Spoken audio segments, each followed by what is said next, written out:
Hello and welcome to this episode of Battling with Business with me, Chris Kitchener. And me, Gareth Cannon. In this podcast, we explore ideas and concepts around teams and teamwork, leaders and leadership, and all things in between. As hopefully you know by now, it's a discussion between a former Royal Marines officer and a product manager from the world of business, comparing and contrasting our experiences as we attempt to work out, sometimes succeeding, sometimes perhaps not so much, at understanding what makes teams, leaders, and businesses tick. And Gareth, we've got an interesting set of topics today. So you came to me and said that there was a couple of things that you'd seen going on around us, and you wanted to pick up a couple of topics. So Gareth, what are the topics that you kind of wanted to cover or have us chew the fat about today? This is a huge topic, and I suspect it's going to be one where we don't succeed in working out what makes organizations tick. Nothing like starting a podcast with the assertion that we will not succeed. Absolutely. But I think if we could, we probably wouldn't need to do a podcast, and we would be millionaires in demand in various other businesses. So we're going to talk about the power of narratives, which is something we've covered in the past, and we've talked about personal narratives, and we've talked about the need for leaders and people that have influence in larger organizations needing to couch their vision within the context of wider narrative, wider perspective, because they don't necessarily talk to and have personal interactions with everybody within their team. And that's all very well, but I want to talk more about when that meets the realities of what else is going on. So I want to talk about influence, narratives and stories. I want to talk about how you get your voice heard in and amongst the noise and the melee of everyday activity. But more importantly, I want to sort of explore the world that we live in and the quite insidious, I would suggest, nature of the current way that we communicate. Start to talk about things like false information, fake news. I want to talk about conspiracy theories. I want to talk about how trust in organizations is at risk of being severely undermined by polarizing issues. So I think this is one where it could easily become us talking about the world in general. And, just before we came on, we talked about, this is interesting from, Zelensky is a good example where there's a narrative and the way the world is impacting Donald Trump and American politics, and of course, Boris Johnson, UK politics. But I think it's really important as well that we remind people that this is not what's happening in the news to other people. These principles apply to whoever you are in a business as a leader. The interesting thing is we can talk about these as if they're other, then they don't rely, they don't sort of, this couldn't happen to me or us. And yet the reality is, I think it really could. And you've also sort of at one level touched on this idea. And I think we've used the phrase, we describe frameworks and ways you might think about things and perhaps even trigger some reflection on these ideas. But just by listening to the podcast or following the things we say doesn't make you successful. I think all of this comes together with this particular topic and talks about the fact that life is what they technically call a complex system. That says there are thousands and thousands of these different factors, which, as we've said, again, I've used this analogy far too many times about making a cake. Follow the same recipe 3 times and get 3 different cakes that work very different. So this is, it's not that we can prescribe how to make it work, but we can at least hopefully help people understand a bit more what's going on and think about, be conscious of it and how they change it. Yeah, absolutely. And there's links to lots of things we've covered in the past. And I think you've alluded to that, in that this is always bubbling around in the background. So from a business perspective, you can straight away see how relationships between what you're trying to do, the business sort of objectives, and politics and contentious issues can cause friction and conflict. You can see how management of individuals is about alignment of their motivations with the requirements of the organization. So straight away, there's the impacts of vaccinations or mask mandates during a global pandemic caused a huge amount of political issues, but it also just day-to-day issues for businesses. And we're now in a world where we're talking about sustainability, ESG investing, all of these kind of quite prescient subjects, but they span politics, they span society and social relationships, and they also span business decision making. The trifecta. Yeah. From a military point of view, of course, this is a huge thing. It always has been. So the idea of deception is a huge part of military planning, military operations. We talk now more and more about psychological warfare and information warfare. And as we see physical, good old-fashioned tradition, firepower, maneuver across the battle space, blurring with both psychological warfare affecting people beyond just, protecting them or killing them, but now starting to influence them. There's also the quite difficult topic of information protection and information flow. So things like false information in your understanding of the operating environment can really affect your decision making. So there's loads and loads. Well, and they sound very military. So this idea of deception, I don't think I've ever been in a business situation where people have discussed deception as a tactic or an activity going on. But I think, of course, it happens even if you don't talk about it. Yeah, I think you're right. It's probably far less prevalent. I can straight away. Well, I think it's just you don't call it that. Yeah, I mean, if you think about car manufacturers, when they road test new designs, they want to hide that, don't they? So they do it in unpopulated areas. They paint them with jazzy paint schemes so that photographers getting a quick snap won't be able to use them in magazines. But I'm thinking that's a relatively low level. I'm going to get in a little bit of trouble, which is not surprising as some of the conversations we've had, but actually I think it goes further than that. So any organization that sells something, there is a very blurry line typically around deception. So to be clear, I'm very lucky. I have not worked at any company that has clearly said we will deceive people.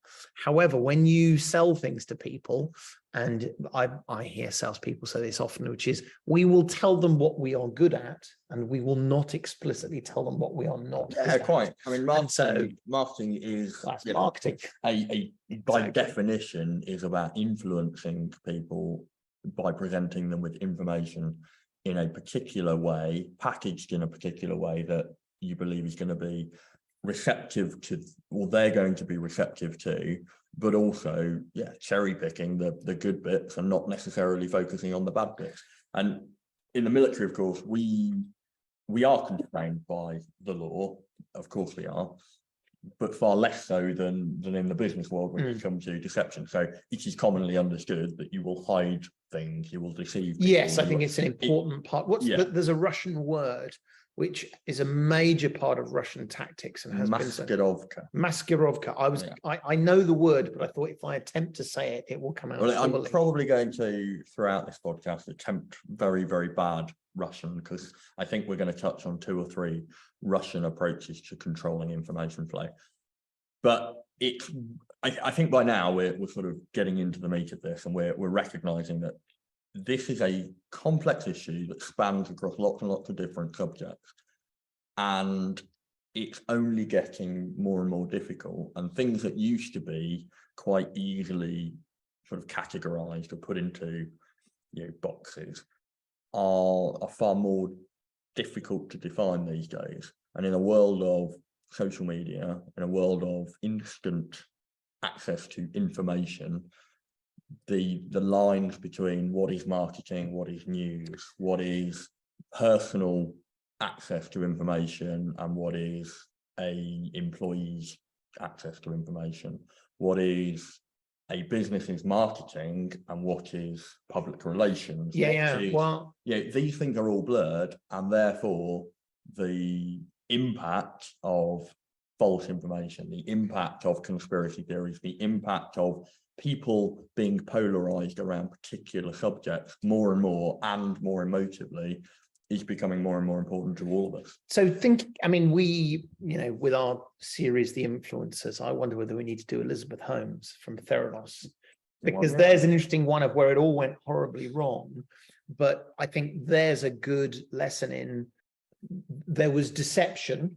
In that case, I believe now legally proven that it was deliberate deception about the capabilities of the Theranos product. And rather than it being just a simple moral conversation about the rights or wrongs of deception, or whether selling and marketing becomes deception, actually the far more interesting is this was a business that was valued at X billion, a huge amount of money, that absolutely collapsed overnight. So when you get that balance wrong, it has real world impacts. Yeah, and I think you're right. It's not as simple as, a very clear moral line was crossed, because there is an underlying understanding, I suppose, that businesses, by their nature, overpromise. Once they win the contract, or once they win the business, they then have the resources or the need to allocate resources to go and work. They often have to solve the problem after they've committed. Absolutely, after they've been asked to solve the problem and given money to do so. It was something when I left the military, and I talked about going and working for a startup, and I didn't end up going and working with them, but we sat around and there was all the board members, and I was deciding whether to join the board and whether to join this startup. And it was very, very apparent they had lots of good ideas, but didn't actually have anything. They didn't have a product or a service to sell. They had lots of ideas, lots of talented people. And I thought, well, this is a bit risky and a bit deceptive. And it was only when it was pointed out to me, this is pretty normal at this stage for a startup, that actually what they need is to convince people to invest in order to turn ideas and talent into products and services. And so they have to, and it becomes this chicken and egg. The Theranos thing's a really interesting example of that taken to extremes. But where on that spectrum you decide the legal line is really quite a subjective thing.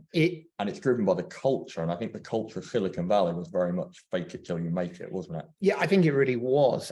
My time in Silicon Valley was that there were lots of people who went around, and I experienced these, effectively telling people how great they were, and you only had to scrape away and you realized they were mortal like the rest of us. But to your point, a better way of saying it is there was no place in Silicon Valley for people who demonstrated vulnerability or doubt.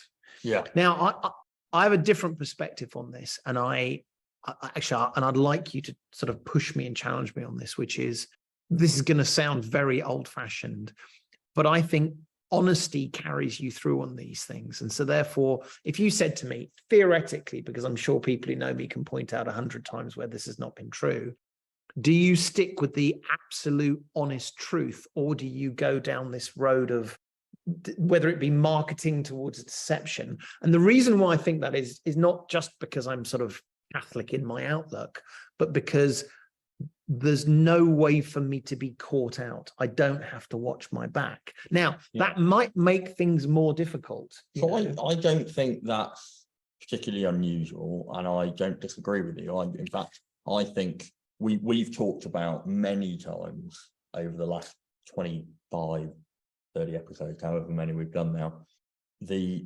power and the value of trust. Trust comes from knowing what other people are thinking, how they're going to behave, having gone through a process of similar experiences in the past. You build trust. You can't buy trust. You build it, and you build it through being honest, showing vulnerability when you need to. And we've talked about that in leaders, we've talked about that internally, but of course there is a balance. And so there is honesty and transparency, and then there is the balance of protecting information and withholding information when that's also important. So whilst I absolutely agree with you, I think honesty is a vital component of building trust in relationships, and therefore is a vital component of being a team player, being a leader, being a manager. Also, wrapped up in the concept of integrity is also knowing where to protect other people's information. Well, I was thinking there's probably a catchy social media graphic, which we won't do, which sort of has a spectrum, a line that says on the left-hand side, it is unbridled honesty, irrespective of the outcome.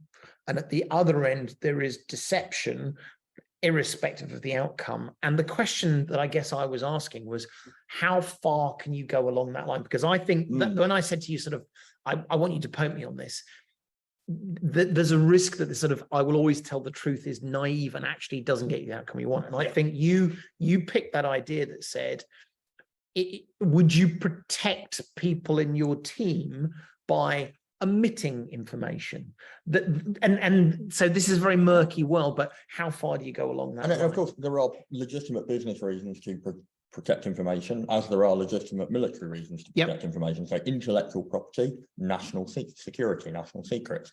These are things that need to be protected, need to be withheld, need to be omitted from the public discourse. And that's perfectly legitimate. There's a perfect business parallel. So in the past, unfortunately, I've been involved in a number of organizations that had to make redundancies. Protecting that information from the rest of the business until the right time was very important. And so I would argue that was, let's use the word deception, just so then people don't think we're sort of playing around, but deception for the right reasons. And the right reasons were protecting the business, protecting the people in the organization. And I know that sounds very odd when you think of redundancies, but one example relatively recently was we wanted to be prepared in order to conduct the redundancies in the best, most effective and fair way we possibly could. I think the thing about this is, and I don't know if you can hear it in my voice, this is difficult. I really find this difficult. And I find this difficult personally because the judgments you make as a leader or as a manager, I regularly will have team members come to me and question those judgments. Why didn't you tell us earlier? Why did you say this particular phrase when you could have said a different phrase which would have been more accurate? Well, that's so really there's a real, because you've just talked about the way you phrased information, and up until now we've been talking about hiding information, timing when you release information, potentially overstating things. But now we're starting to get into the world of how you frame information, which makes it another level of complexity again. It does. Now we're into the, I suppose it's back to this deception idea, but the way you frame information, knowing that it will be ingested in a certain way, that people will focus on certain elements and not other elements.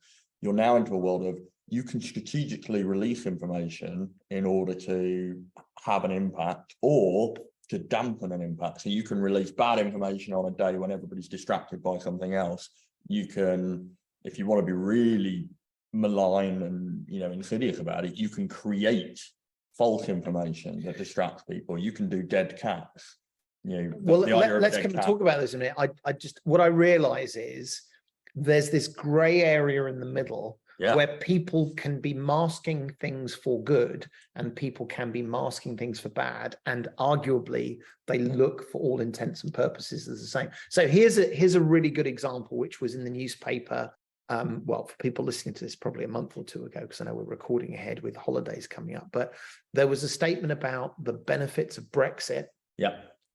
And it was that a car company, I'm going to get this wrong, I think it's Geely, which is a Chinese car company, and one of the French car companies, they were going to invest 19,000 jobs, 7 new factories, and it was reported in what might be described as a Brexit-friendly press as a huge victory for the UK and a demonstration that Brexit's leading us to these great worlds. And it said 19,000 jobs, X million investment, 5 to 7 factories. And I actually went and read the article. It was in the Daily Express for those of you who are interested. And I actually thought what was I mean, this is, we try to steer clear a little bit of politics in this conversation. I thought it was actually pretty insidious because it wasn't just that they had repeated something innocently and therefore you could interpret that a number of ways.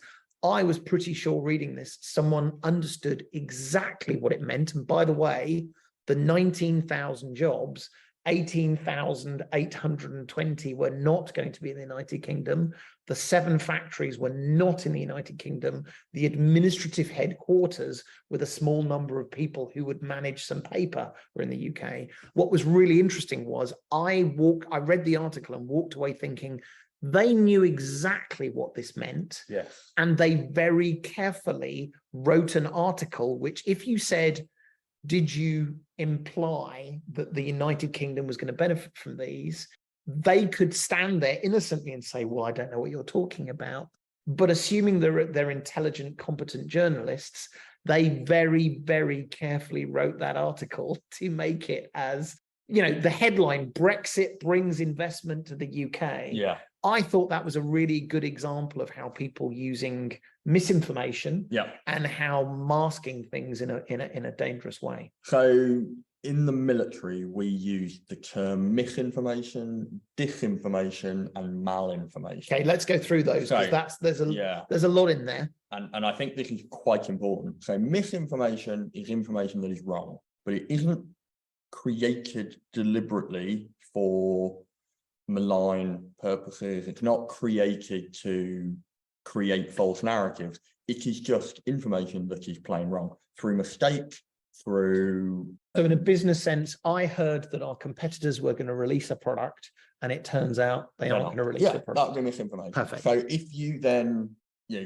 sent an email to your strategy department and said, we need to speed up rollout of the next product because you have been misinformed, and therefore you're making a decision based off not true information, but there was no malign or malicious intent there. That's where disinformation differs. So, and there is lots of people get things wrong. We make mistakes. That happens. We also need to be very careful. There's a difference between what is fact and what is speculation or subjective opinion, because what we're talking about here is things that are wrong, so it's fact that is... Well, I was going to say represented as fact, rather than, in my opinion, they're probably going to do something. Absolutely. Disinformation is information that is wrong, but you are deliberately, you knowingly are creating it to have that influence. So if you had a personal reason why speeding up the rollout of that product in your business, and I said, I know that this company's doing that, then that's disinformation, because you are the seed of that information and you are deliberately misinforming somebody in order to have a changed outcome. And then there's malinformation, and malicious information is things that are true, or you believe they are true, but you are subjectively using that to influence other people in a malicious way. So that example of the Daily Express article would be malinformation, because if everything it's correct is in there is correct, but the way it was they presented, knowingly knew that it would be perceived in a particular way where people would read the headline, not read the detail, not do any of their own analysis, and be more supportive of a particular side of an argument. So there's misdis and malinformation. The fact that we live in a world where these things are conversations that are so common is disconcerting, and it's uncomfortable, but it is the reality. And part of this is the social media age. So none of this is new. This has always existed, but it's the speed of information flow, it's the volume of information. Well, also, I think it's the fact that there is, when you were reading a newspaper, you would make a judgment about the veracity of that newspaper.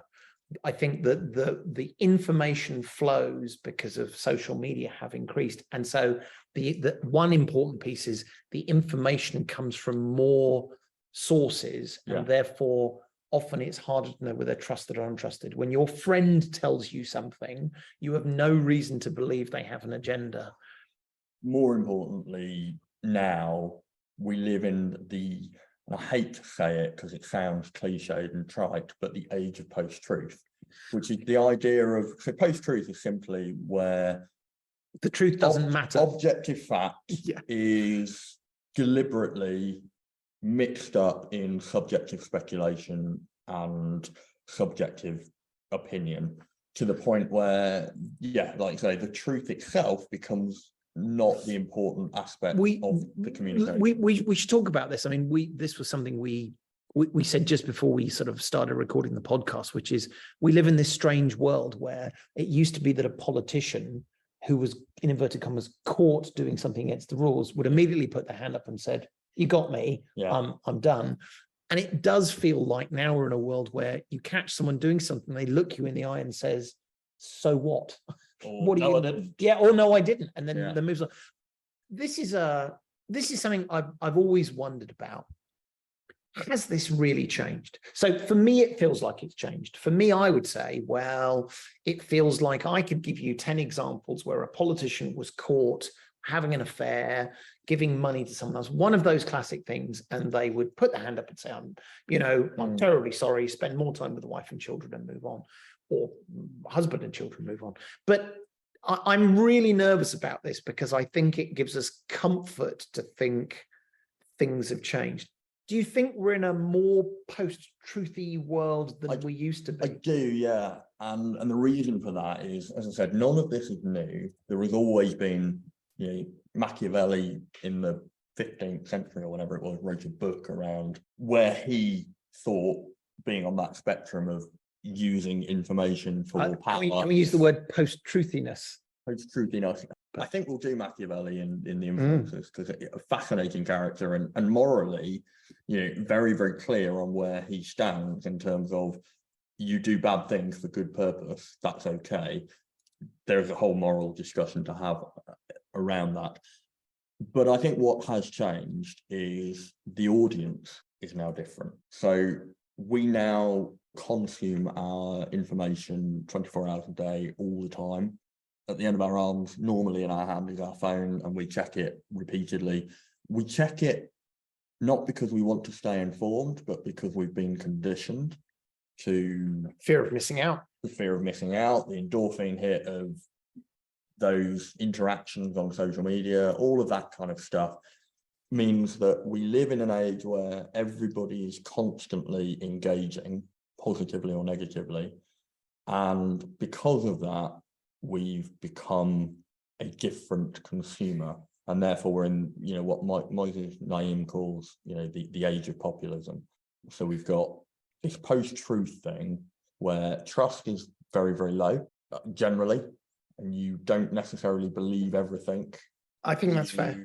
We live in an age where populism means that we are already staking our flags in particular camps, and therefore the interpretation of the news or the information it's biased before we even engage.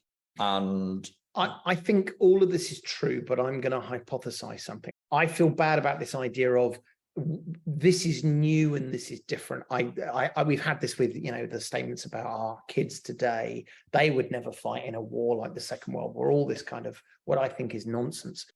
To be clear, I don't disagree with a word you've said about the advent of social media, the increase in communications, the lack of trust, all of those things are true. But here's my hypothesis.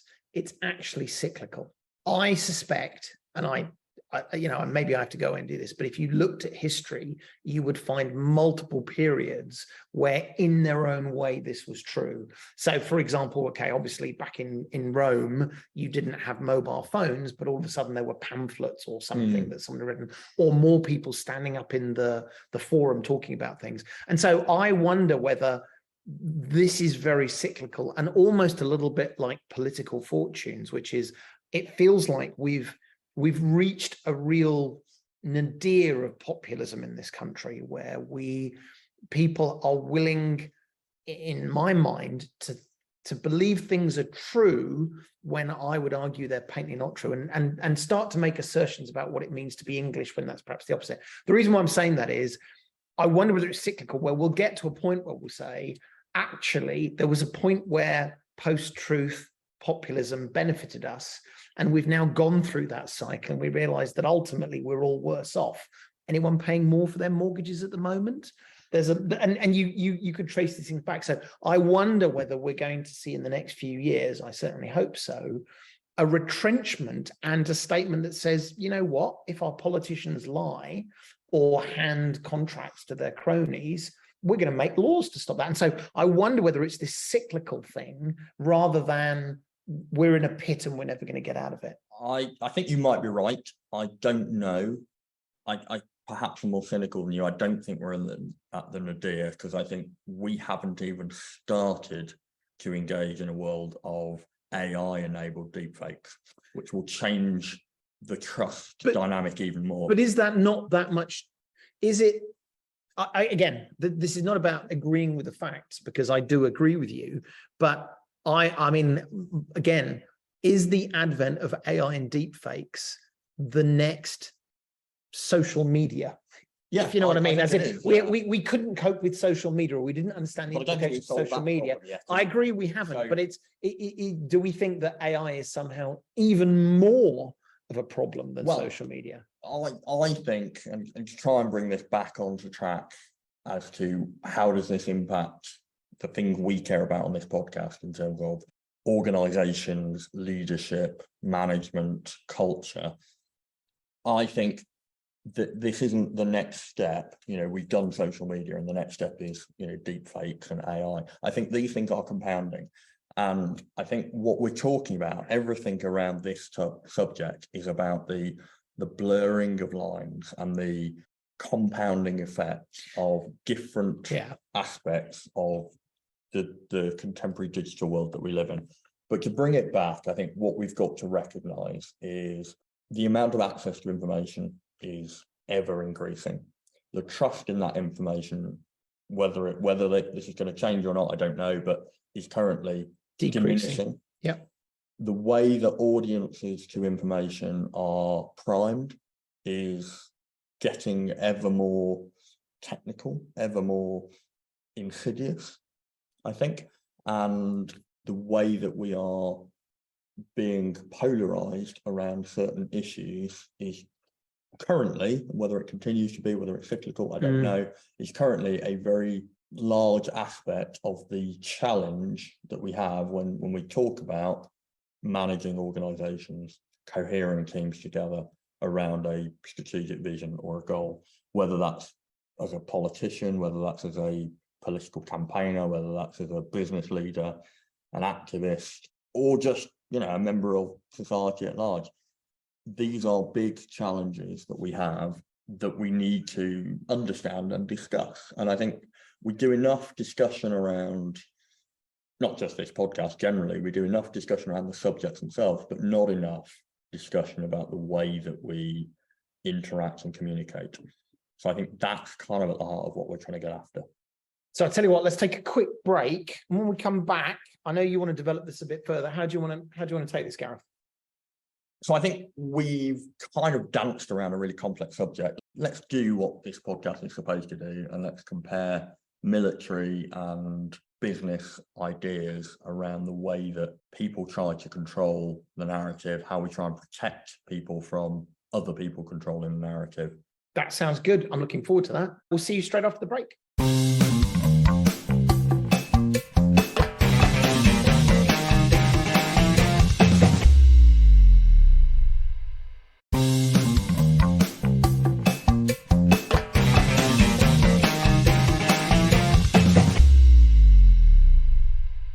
Welcome back. So we've been talking about misinformation, disinformation, and various other forms malinformation. Malinformation. And just before the break, we wanted to bring this back to our world, which is sort of how people control that, how people protect against that. So I think it's really important to recognize that what we're trying to do in any organization is align the organization's long-term goals, the strategic objectives, whether that's because you've got a BHAG, big, hairy, audacious goal, or whether you've just got to hit your, targets for next month, quarterly targets or whatever, with the personal motivations and goals of the people within your organization. And therefore, organization links to the people within it, the teams, through leadership, command, and management. What we're talking about today is how that is affected by information flows, and the fact that you cannot control the information flows outright, and so you are trying to align individual motivations against your organizations in this maelstrom of other stuff going on, which distracts people, it gets people emotive around particular subjects, it creates confusion because there's conflicting information out there, and other actors, competitors, criminal actors, political actors, activists are going to try and shift and control that narrative as much as they can. So whether you are a general commanding a force in a military conflict where the control of the narrative is going to affect the way that military operations achieve their strategic objectives, think about the balance of winning the tactical fights versus how they're portrayed in the national and international press.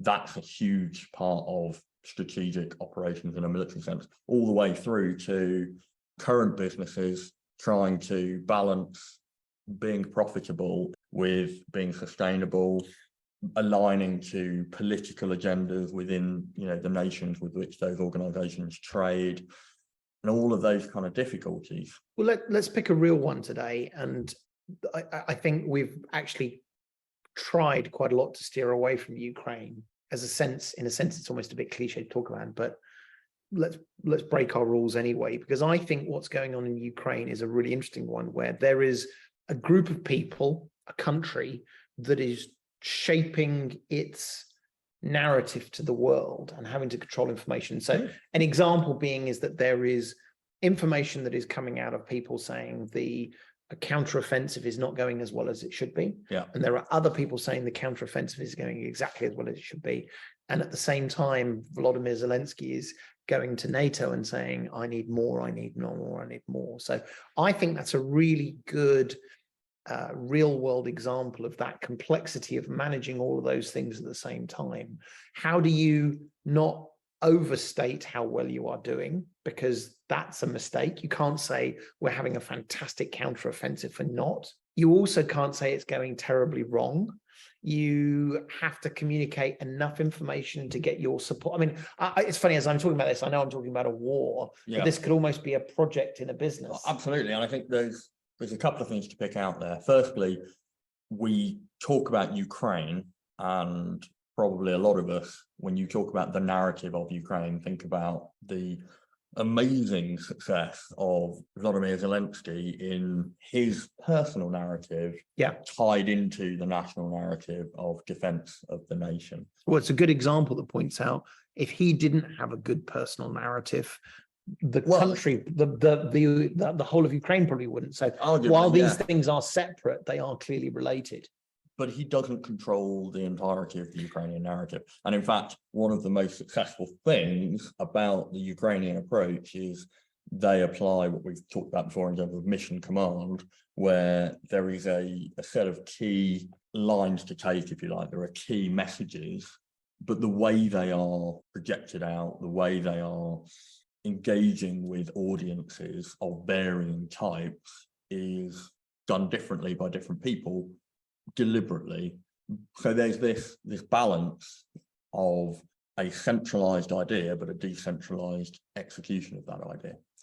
Compare that to the Russian narrative, which is you have the state, largely Vladimir Putin and his inner circle's ideas and what they want to project out, and then there's other stuff coming out of Russia which is quite often conflicting that. And what we're starting to see, well, I say starting to, I think we've probably seen this all the way through, is because the Ukrainian, whilst we're back to, yes, they're deceiving, yes, they're withholding information for national security purposes, what they're projecting out, particular messages, there isn't an insidious web of lies. The Russians are really struggling with the decentralization of information flows, i.e. people with smartphones, showing what's actually happening on the ground versus the messaging coming out of Moscow, because their whole strategic narrative is based around a web of lies. and there's even lots of speculation now that at that very center, Vladimir Putin is not even aware of what's going on because they're wrapped up in their own lives. So I think we're back to your point, 30 minutes ago, where you were talking about the power of honesty. I was going to say, I think that's the difference we've got here. And I recognize we're biased. I recognize there are some people in Moscow that might be saying something radically different. I'd like to think we're right. But the reason why the deception that the Ukrainians are managing, and because I'm sure they are, is for good. And in the Russian case, it seems to be for survival, as in the survival of people in power. Yes. Yeah, I mean, arguably they're both fighting a narrative war for survival, but one is the survival of a very malign and insidious regime, and one is the survival of a nation state and its identity. It is arguably, and I really don't care if there are people in Moscow who disagree, this is one of the clearest examples of good and evil I think we've had in the 21st century. I think that's true. I'm very cautious about drawing comparisons between the conflict in the Ukraine and, a business world. But I do think there are some things here which people can pull out. So I've seen multiple talking heads where people in Moscow either think there's a small number of people who think this is a terrible thing. There's a relatively small number of people who think this is a fantastic thing. Yeah. And there is a much larger number of people who shrug their shoulders and say, what conflict? Yeah. And I think that's a really good example of in a business, which is, I would argue what the Russians are doing very well is preventing people hearing any narrative at all. And that's something which we haven't talked about. I mean, our whole raison d'etre is, if you have a business organization, you should communicate effectively from the top down and all the ways in between as often as frequently as possible. So we're all bought in and aligned to the goal. And I think what we have in the Russian state is, it is very important that not everybody understands the truth and the mission and the results and the constraints, because otherwise they might ask us to stop. And there might be a lamppost and some rope swinging from it. So it's interesting. That's the diametrically opposed value of bringing people in on your mission. They're actually purposefully keeping people out of the mission. I think it's worth recognizing that no matter what your strategic goals are, and this applies both to Russia, to Ukraine, to business leaders, to politicians, to whoever, you're framing your message to different audiences in a different way, and you will have an option to withhold different bits of information. So, but fundamentally, the less you have to withhold, the less you have to change the fundamental story, the easier it is, the more you're going to be able to generate trust. There will always be things that you can't control. And of course, all of this is couched in the context of, you can never control the narrative. So you have to be, it's a bit like, I suppose, throwing a pot of paint into a flowing stream of water. It will go where it goes. What you want to try and do is make your paint as bright as possible and throw it into the bit of the water where the eddy hits. I think you want to target. This idea about the narrative gets hold of you. I think this is an easy thing for people to miss, which is, if I plan, I'm going to again use the business idea. I mean, this is something which I talk about a lot with my teams, which is, if we have a business idea that we wish to communicate, it is very important that when we actually turn up at the meeting to communicate the idea, all the people who need to know have heard the idea, have participated in that idea, and feel some degree of ownership. All of that is true, but the point is, the narrative effectively wins. You can turn up in the meeting and all it takes is one person to say, I spoke to someone else yesterday and I actually don't think it's a good idea. And all of a sudden the whole room changes. So this idea that no matter how much preparation you have, it doesn't guarantee the outcome. You have to be very thoughtful and sensitive to what the narrative is. To use your example, where the water is going, where the paint is going in the water, and why did you throw paint in the water in the first place? So this is trying to achieve something over the long term under conditions of uncertainty, which is something we have heard before. This is strategy. And communication is a strategic business. And what you've got to do is you've got to recognize who your audiences are, how you're targeting them, with what message, what's going to cut through the noise, what's going to resonate with them, and why, and what effects do you want to have? Like any other aspect of strategic planning, you've got to be very, very clear from the outset of why you're doing it, not necessarily how you're going to do it. And in the last 5 years of talking about strategy and communication with businesses, I have lost count of how many organizations have said, we want this to go viral. You say you don't get to choose. As if press the viral button. How do we make this go viral? Well, firstly, you don't get to choose. Secondly, if something goes viral, it's going to touch an awful lot of people. But what is it you're trying to achieve?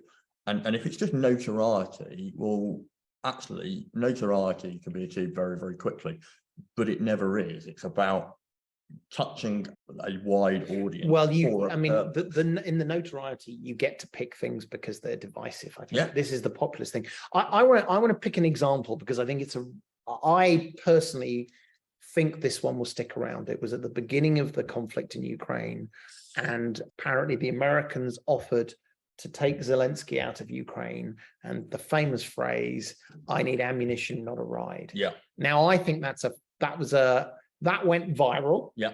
I think it was viral. Why do we think it was viral? I think it was viral because it was a surprise, because most people would say it was viral because it was almost funny.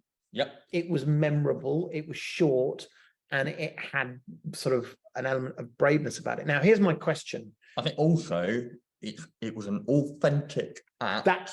And the purpose of it was not to go viral. The purpose was to communicate to the US government. Well, to communicate to the people of Ukraine, to the world, to the Russians, to everybody in a particular way that Volodymyr Zelensky was personally invested in this, and therefore, and we've talked about before how that galvanized, or was part of the contribution to galvanizing the Ukrainian people against what everybody had been saying up until that point was an overwhelming force that were going to take Kyiv in 3 days. So here's a thought then. We have talked about misinformation, disinformation, and malinformation. We haven't talked about defenses against those things. And I wonder whether we've come across an example, which is, for all the reasons we said why what Zelensky said went viral, I would argue there is a bulwark for people that prevented certain kinds of disinformation. So if after that day someone had said he's a coward, people would go, I'm inoculated against the idea that that is not true. In fact, he has already made the first chess move, and the chess move says there is an element of braveness and honesty and self-sacrifice. Yeah. And so therefore, the first thing to do is, maybe it comes back to this idea, because I'm very nervous about this idea of honesty and decency wins the day. It's a bit too weak. I agree. But I think it wins the day, not just because that's how Disney films end. I think it wins the day because it's actually very strong.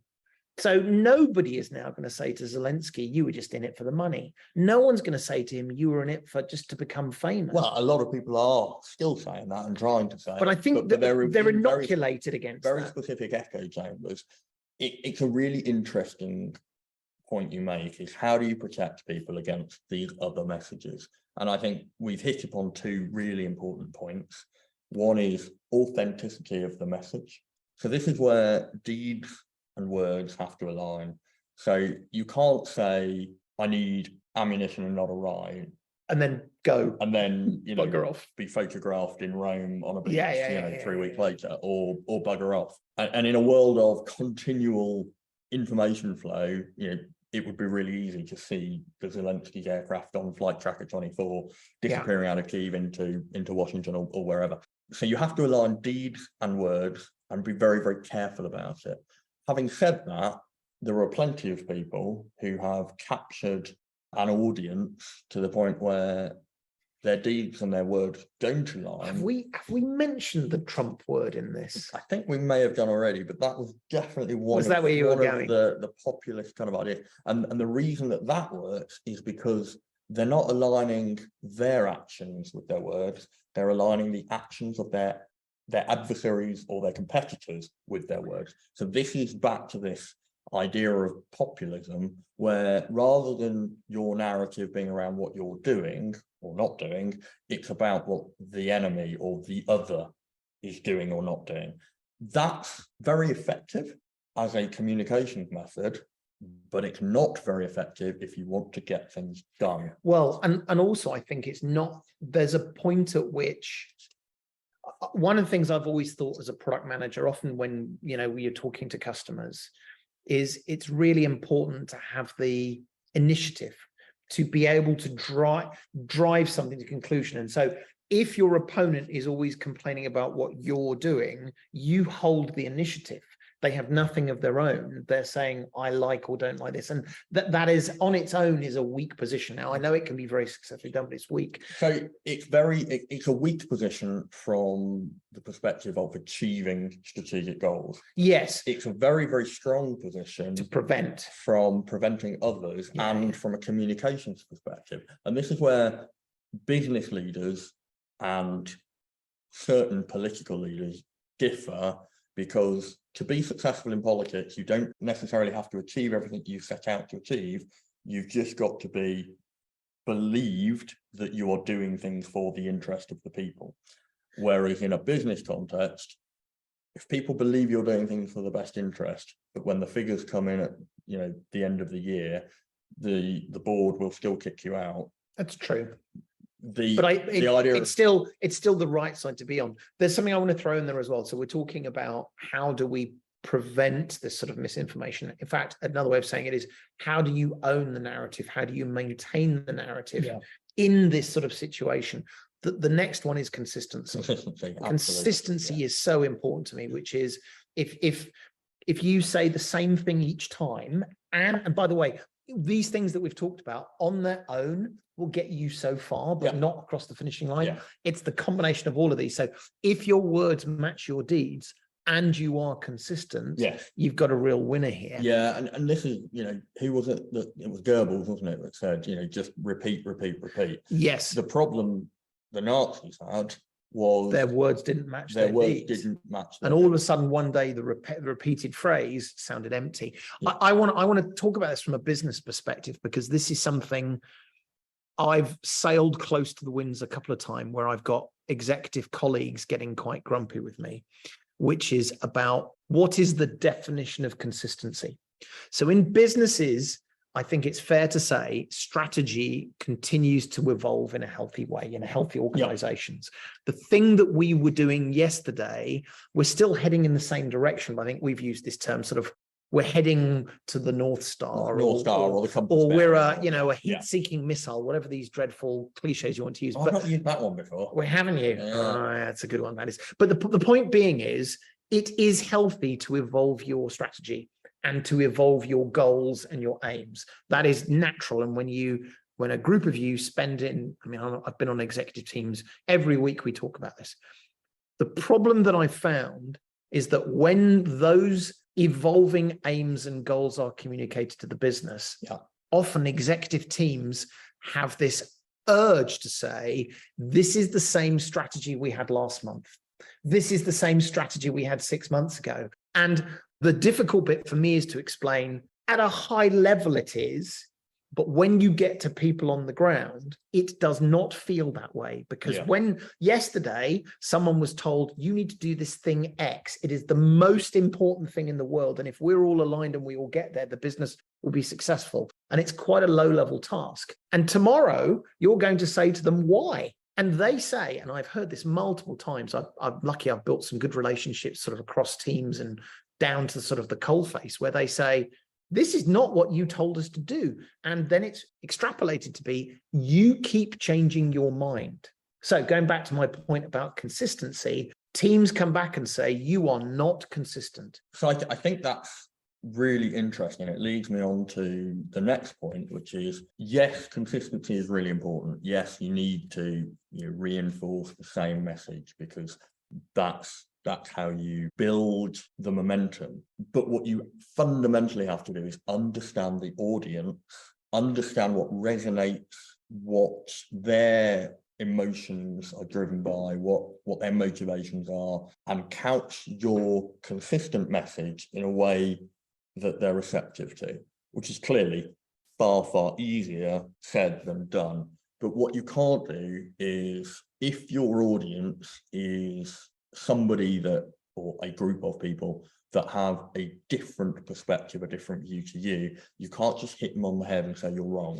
And if you consistently do it, they'll suddenly wake up one day. This is what I found in businesses, and I think the executive teams that have said that this is the same strategy, and I've seen this now in 3 or 4 businesses, so this is not an unusual thing. It's almost this idea at the executive level that there is a fear that if we say the words, this isn't the same as last month, it somehow shows weakness and lack of leadership. When actually, what I've always felt is that, no, you're right, this is still the same strategy, and this strategy has evolved.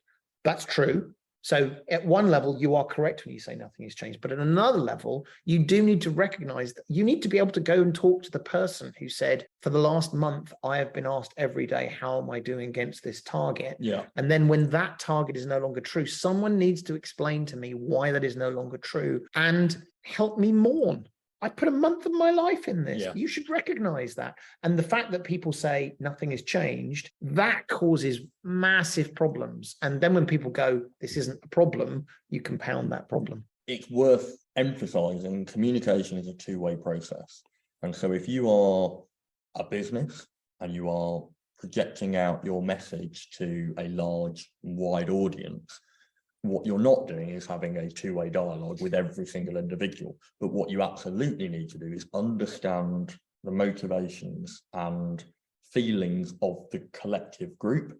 And we see this in politics with sampling, with teams going out and doing polling and doing public forums and all that sort of stuff to get a sense of what people care about, and then shaping your message around the things that are going to get them out to vote or to buy your products or use your service, or whatever it is you're trying to do in terms of influence. Is communication, is doing things to change people's attitudes and behaviors. Ultimately, you change their attitudes, you change their behaviors. You're not going to change their mind by just saying repeatedly, you're wrong, you need to do this. Well, or even buy my product. And actually, I think even the statement saying you don't get anywhere by saying you're wrong, because that's never quite what happens. People say the middle bit, which is, well, I hear what you're saying, but actually I think you'll find, which is a very middle ground. Like, well, I hear what you're. But it's this idea of saying, lots of people are telling me this isn't the same. I wonder whether this is actually this has been perhaps a bit more of a philosophical podcast around some of these topics, but I wonder whether this has sort of neatly led us back to the beginning, because one of the things we said at the beginning is businesses, whether they be a business or a military or a state, are complex systems. And so how narrative, misinformation, disinformation, malinformation, perceptions of people, how you shape those perceptions, how much do you deceive, and where is deception for good and bad? Each of these are factors that play into this system. And if you focus on just one, that's valuable. But if you just focus on one, you probably won't win the game, because it's these other parts of the system that actually help understand whether you're going to be successful or not. For me, this is, like you say, it's a very complex subject. It has multiple tendrils that go into lots of other complex subjects. It's part of a system of systems at a sort of meta level. It's a system of systems talking about a system of systems. The important thing is you can be very, very good at communicating. You can convince an awful lot of people that you're going to achieve something for a short time. You can build a cult where a small group of people will follow you no matter what happens. But if you're going to align that to the goals of an organization, which means achieving things, then you have to have authenticity in your message. You have to align your deeds and your acts, but you have to do it in a way that recognizes who the audiences are that you're talking to and shape your messages to those particular audiences. And those messages are part of a conversation. So rather than just projecting, you need to have feedback in order to continually shape your messaging. Messaging communication is a strategic art, and it is couched within the wider strategic art of running an organization. And the final point I think we've kind of touched on, but we didn't actually hit it head on, is we are, as individuals, we covered this when we talked about decision making, we are products of our environment, we're products of our own genetics and families. And so we are a mix of heuristics and a mix of bias, and recognizing that the people we communicate have those heuristics and those biases, and they tend to be similar. Not the biases aren't the same, but the mechanisms behind the biases are the same. So we are all anchored, we all have priming effects, we are all susceptible to survivability. We've talked about that before. So recognizing that there is a psychological aspect to how you communicate with people, that it's a very human thing. So shaping your message to the audience, but making sure it's aligned to your strategy, being authentic, which doesn't necessarily mean being honest and transparent all the time. And there's a lot more to unpack about the balance there. But integrity, I think, is a really good word, because integrity doesn't necessarily mean being transparently honest all the time. It means doing things for the right reasons in a moral way. I'm not going to add anything more, because I think that was a really useful condensed summary of some of our ramblings over the time. Thank you for joining us. I'm going to use this as an opportunity. One of my favorite episodes to record, because it's such a thing for me, was personal narratives, which I think was an episode number 2 or 3. Yeah. So if you haven't listened to some of the earlier episodes, please do go back and look at them. We've got lots and lots of content that's worth looking at. We are on Twitter, so that's Battling with Biz. And if you are on email, battling with business with 2 S's this time, at gmail.com, please do email us. And again, I know a number of you have been reaching out to us there. But for the moment, thank you for joining us. I hope you found that stimulating and maybe triggered some ideas. But that's all from me for this time. Cheerio from me. Thanks. Goodbye.